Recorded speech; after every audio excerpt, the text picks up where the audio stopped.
Ah, ha, ha.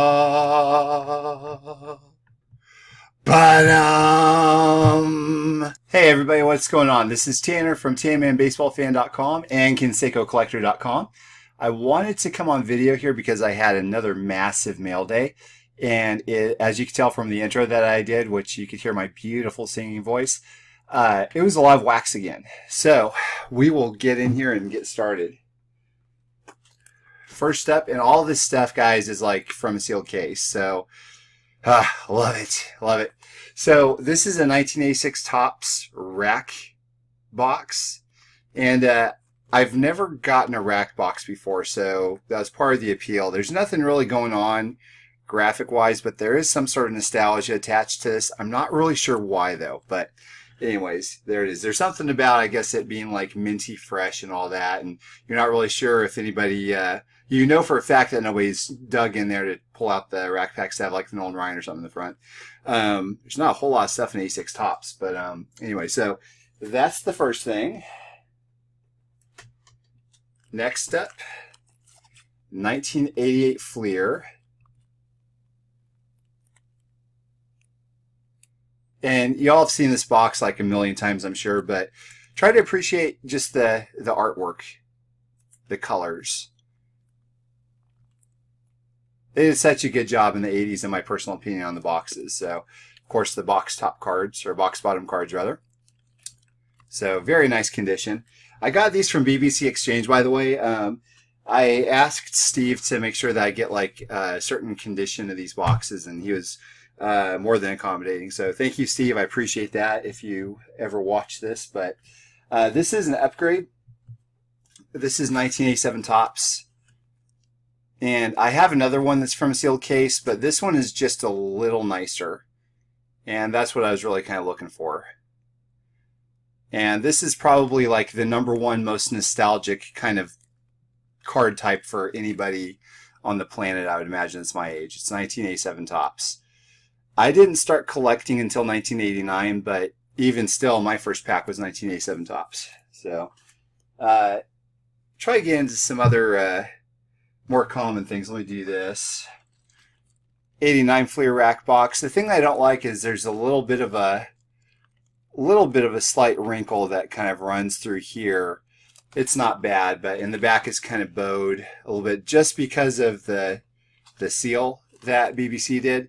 It's not a big deal at all. It's just, if I have my druthers, I'd rather everything be like perfect, but it's not going to work like that, especially for 80s wax and rack stuff. So, in the same vein, I also have an 89 Fleer cello box.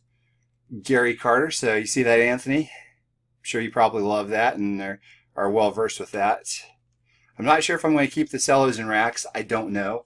I just had kind of a bit of a hankering to do it. Like, my original plan was to just go like nothing but wax boxes, but and the 4 major ones, like, or 4, 5, 6 major ones, like you have Donruss, Topps, Fleer, Score, Upper Deck, and I was thinking, well, what about Stadium Club? What about Leaf? And I'm starting thinking, well, what about O-Pee-Chee? And it's gonna, yeah, it can get a little crazy. So, anyways, I'll keep going here.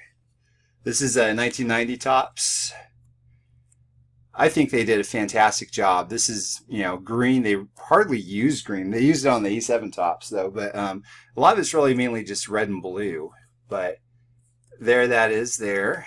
And like I said, I'm probably going to be doing videos, like single videos for every single one of these boxes.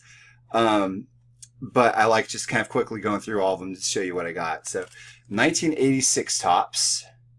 The one thing I didn't like about this is it's a little bit wavy on the front here. Again, it's not a big deal. It's just, I would rather everything like just be perfectly symmetrical and rectangular, but that's okay. We also have an 89 Fleer wax box. This, gosh, 89 Fleer just stirred up a whole bunch of stuff back in 89, didn't it? So there that is. Awesome, awesome. And 88 Fleer again, but this is 88 Fleer cello box. And I think this is kind of strange to say this. Where's my 88 Fleer wax? It's somewhere. Where is it? It's probably behind me. Oh well. But anyways, the 88 Fleer wax box is really going to bother me. It was right in front of me the whole time. So anyways, 88 Fleer wax, 88 Fleer cello. I'm so used to this in my childhood that I just thought that this was awesome as kind of a variation. You know how I collect Conseco, by the way. You know, I mean, like, it's not just the, I don't want just the 1991 Topps card. I want the glow back, the non-glow back, the blank front, the wrong back, the blank back, the Tiffany. I want all those and everything in between. So I fear I'm kind of getting into that habit with these wax boxes here. I don't know. I'm really liking the different colors for some reason.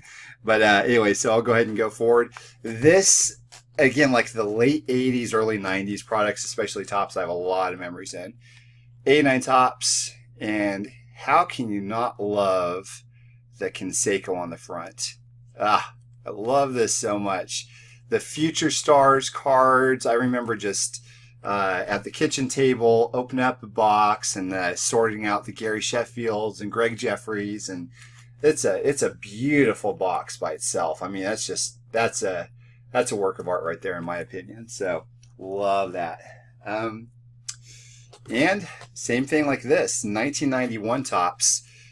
This is, I believe, the first mainstream buyback program that any company had done, where they, to celebrate 40 years of baseball, which is insane because now it's like, what, 01, I mean, we're like 27 years past that now. I mean, it's just, Topps is almost twice as old as when this first came out, but they had input, I believe, one of every single card from 1957 on up to 1991, I believe, in these.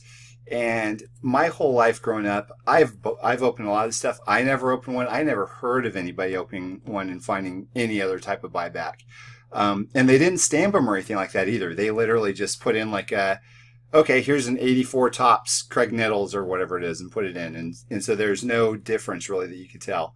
But anyways, it was a fun chase. And over the years on the internet, I've heard people pull things, but I believe that the mail-in ones were the really expensive ones or the oversized ones, because in 1957, I believe, is when Topps started doing the regular size cards. Well, 56 and before, they were slightly larger, so they wouldn't have fit in packs. But anyways, very cool. It's also a treasure trove of errors. 1991 Topps is riddled with them, and so there's some 1991 Topps super collectors. They go nuts over this stuff. So, and I've written articles about this too. If you want to search my website for it, that did really well. And so going forward, let me do this box here. Yeah. So 1988 Topps.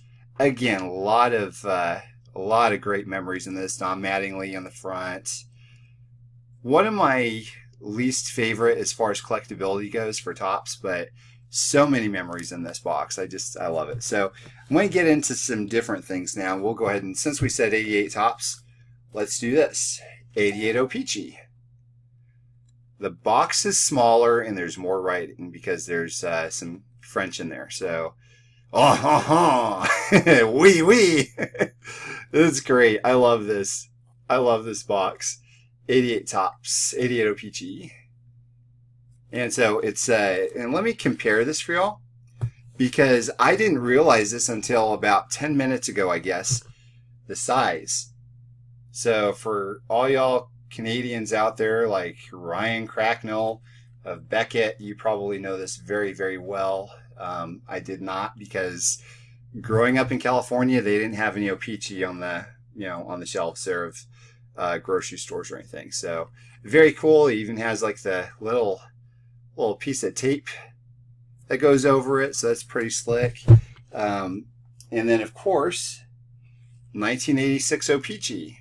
I don't know why. Now this is kind of a weird one. This is probably what really got me interested in 86 in getting O-Pee-Chee boxes, is because the colors are different and I just really liked how they looked. So let me show you the difference between 86 Topps and 86 O-Pee-Chee. You see that? Significantly smaller. So I guess the regular Topps wax boxes are like Texas sized. I don't know. But anyway, so there's 3 more boxes here I think I want to show y'all. This one, 1985 Leaf.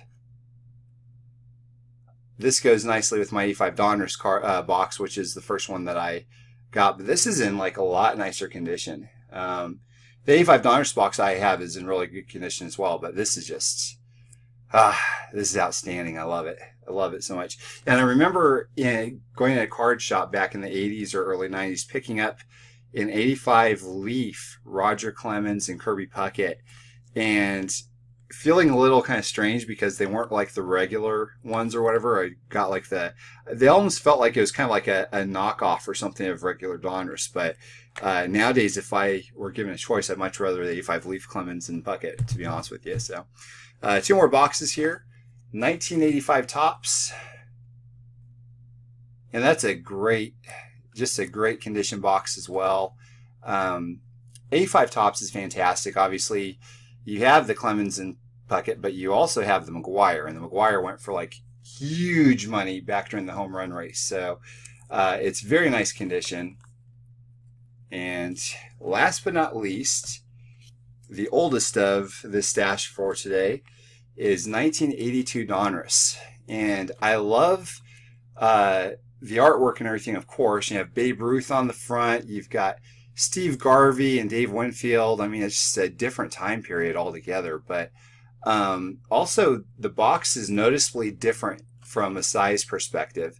It's thinner and it's wider and it's like a square. So if you look at the difference between this 85 Topps box and this 82 Donruss box, there's the same number of packs in it, but they just kind of distribute them out further, I guess. So anyways, there that is. And this was like